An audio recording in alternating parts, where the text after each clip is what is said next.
Hello friends, welcome to the channel. आज मैं एक इम्पॉर्टेंट रीजनल ऑर्गेनाइजेशंस के बारे में डिटेल में बताऊंगा। तो रीजनल ऑर्गेनाइजेशन कौन सी है? सार्क। सार्क सिंपली मींस ये एक एसोसिएशंस है, 8 कंट्रीज़ की एसोसिएशंस है। सबसे पहले सार्क की फुल फॉर्म क्या है? सार्क की फुल फॉर्म है south Asian association for regional corporations.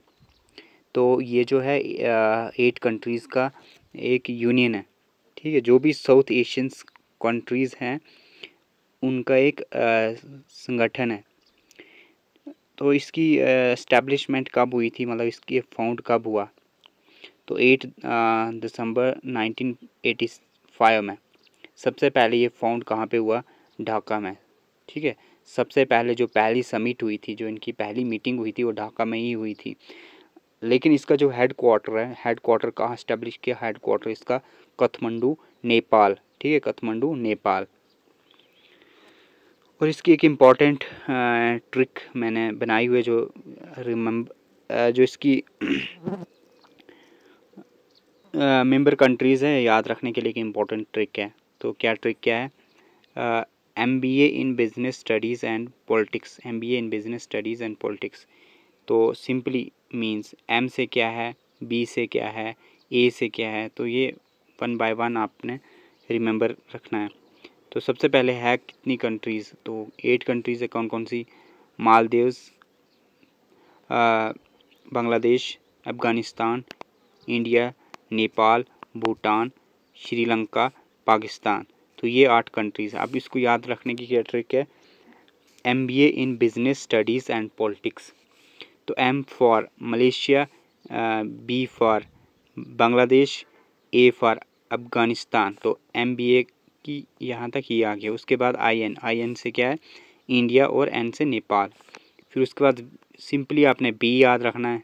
B से भूटान, S से श्रीलंका, P से पाकिस्तान। तो ये सिंपली आप याद रख सकते हो, MBA in business studies and politics. अच्छा, इसकी ऑफिशियल लैंग्वेज कैसे? तो बहुत सारी लैंग्वेजेस है।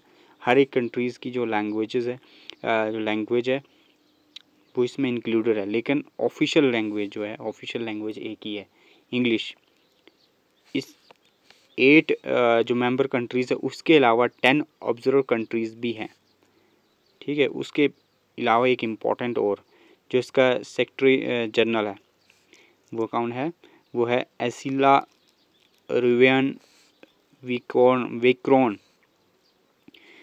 3 मार्च 2020 ऑनवर्ड अपॉइंटेड किया गया है।